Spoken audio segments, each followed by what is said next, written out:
Hi everyone, welcome back to my channel, and I want to start off this video with a prayer that God, Hashem, should help me channel the right words to say to everybody today. So with that being said, I want to talk about letting go and letting go of control and anxiety.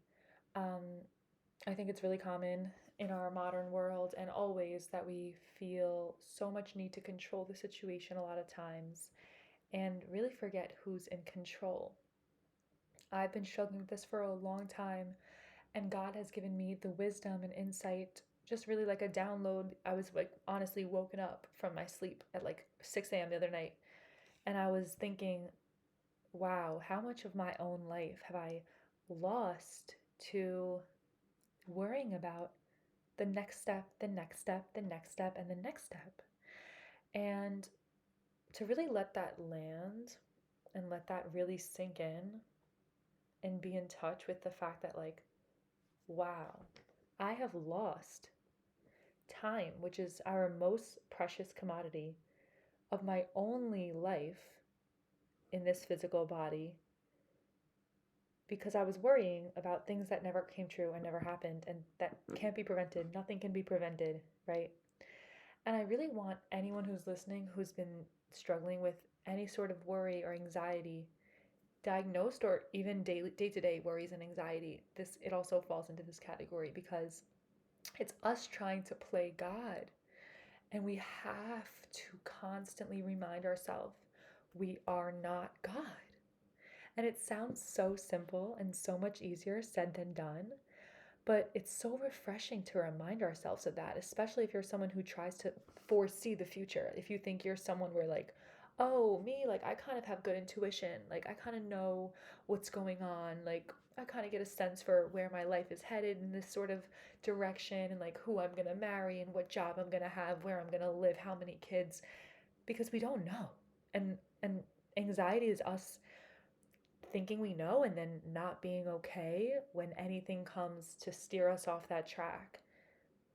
And it causes us so much pain because it robs us of our joy and of our presence and of our mindfulness of being in the present moment, when one day we're going to look back and say, you know what, remember when I was in college and I was with my best friends, like we had the best time just having fun in college? Or remember when I um, was living with my friends, and I was single, living my best life, like good times. Those were the good old days, right? And they're always the good old days. And I know it's like we hear this a lot. It's kind of common sense. Like, this is nothing revolutionary that I'm talking about, but like always thinking about the past as being nostalgic and in the good old days, rather than realizing that we're in the good old days now, and there is nothing that can come that is going to hurt. We're not hurt in this moment, and nothing can come that is going to take this moment away from us. I mean, like, to let that land, there's literally nothing to worry about, because you can't worry because worry does nothing. You can worry, but when you realize that worry does nothing, like, to truly internalize it, even what you know, even if you know like something bad could happen, like if you try to worry about it, you know what I'm saying? Like, nothing, like, you can't help the situation whatsoever. And so I want to bring about this book that I love for this topic. Oh, where is it? Okay, say, okay, I want to talk about this book. Where is it?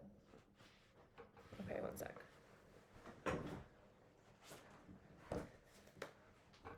It's called The Hasidic Approach to Joy. And if you don't know, Hasidic Jews are just sort of known for their warmth and simcha, which means joy. And it's really contagious. I love spending time with people who are Hasidic because they have this sort of contagious joy, and it's really inspiring. And this book sort of captures why and how they're able to have that. So let's take a look.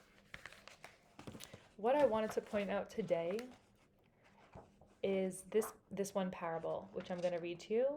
It says,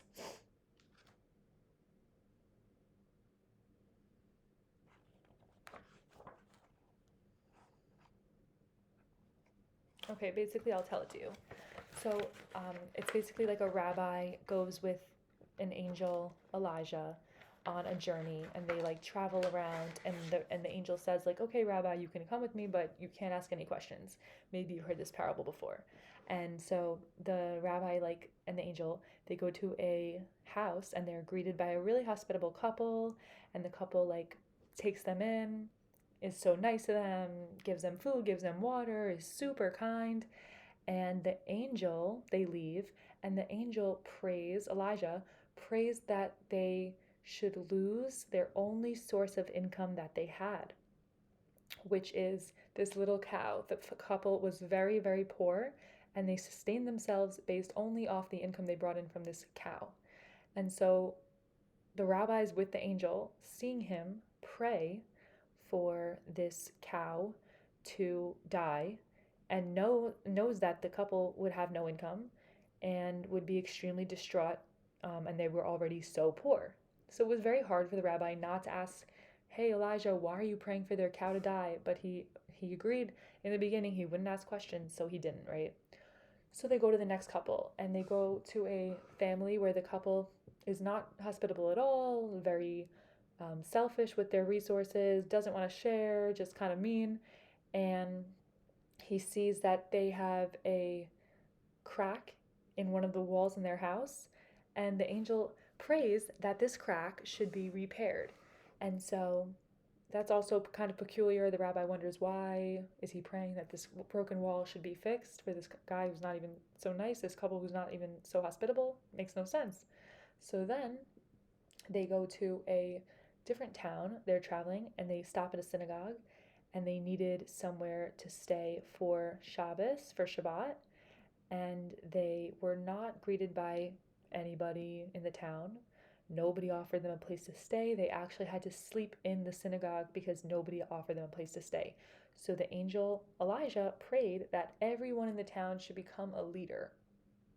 They should all become leaders. So the rabbi sees this and is like, this is so weird, but he just still keeps his mouth shut. So then they get to a town where everybody in the synagogue, they needed a place to stay. Everyone offers them a place to stay. They give them food, they give them water, they want them to come back with them. And the angel Elijah prays that only one person in this town should become a leader.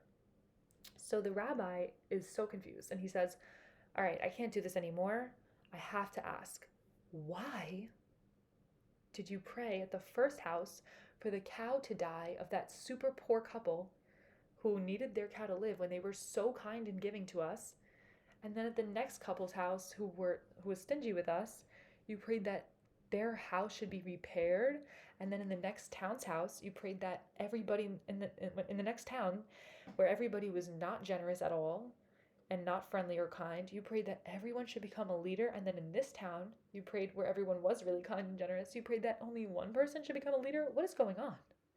And the angel Elijah said, this is why I told you not to ask questions. In the first house, the couple, you didn't know, but the wife of the couple was supposed to die that very day. And instead of her dying, that cow dying gave her many more years to live. And you didn't know, but there was actually a treasure chest filled with gold in the house, in the wall, in the broken wall of the couple who was stingy with us. And they were about to find the treasure chest, and I prayed that they shouldn't find the treasure chest. And then in the town where everybody was not friendly to us, they I prayed that everyone of them should become a leader, because if every single person in the town is a leader, then that spells chaos for the town. That's actually the worst thing that could befall a town. When every single person thinks that they're a leader, that's going to cause strife and so much trouble and chaos in the town. And then in the last town, if only one person becomes a leader, that is true peace, and that is true harmony, and that is actually sustainable and effective leadership. So yeah, you don't know, and you didn't know why I was praying for what I was praying for. And that's why I told you not to ask. And I say that parable to exemplify how we don't know anything about God's will and master plan for our individual lives or for the world as a whole. It is literally so much bigger and bigger and bigger and bigger and bigger and bigger and bigger and bigger than we could ever fathom, right? We're not even a fraction of a fraction of a fraction of a fraction of a speck on the windshield of life. You know what I'm saying? And then at the same time, we also are told to believe that the whole world was created just for us. And at the same time, God's love for us is never ending, it's unconditional, it's infinite. And we're told we have to balance those two beliefs. But the main thing to remember is that we don't know anything. And that is the Hasidic approach to joy. They take the approach of, I don't know what's bad for me. I don't know what's bad. I don't know what's good. I can think of so many times, and I encourage you to stop and think right now. How many times in your life did you think, oh, this is the worst thing that could happen in my life is over? And it turned out to be exactly what the catalyst that led you to your next amazing opportunity, your next great relationship, your next amazing job, your next amazing move where you changed cities and changed your whole life around for the better, your health journey, whatever it is. I mean, we don't know anything, and if life went on our timeline, just imagine this. If you're impatient like me a little bit, just imagine this. If life went according to your timeline, how scary that would be. How scary that would be. Imagine if things you've prayed for in the past where you look back now and say, "Thank God I didn't get that." Right? And so the Hasidic approach to joy is really the humility of being able to say, I'm just here to enjoy the moment, to enjoy God's beautiful world with the good and the seemingly bad, because I don't know anything.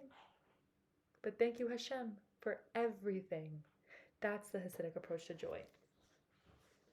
And I think with that, we can dispel a lot of feelings of anxiety, because if you're not worried about controlling good from bad and classifying everything as good or bad, then you don't need to have fear and worry and anxiety about when things don't go your way, because you know that there's a better plan. And I think that is one amazing solution that we can all kind of look towards when we're thinking about how to navigate fear and anxiety in our life. And it's really a lifelong process. It's a lifelong journey, but I highly recommend the Hasidic approach to joy, and I think you can gain a lot from it. So let me know if you'd like another video on this. I have so much more to say, and I would like to do another closer, more in-depth look at this book. So thanks so much for watching, and have a great rest of your day.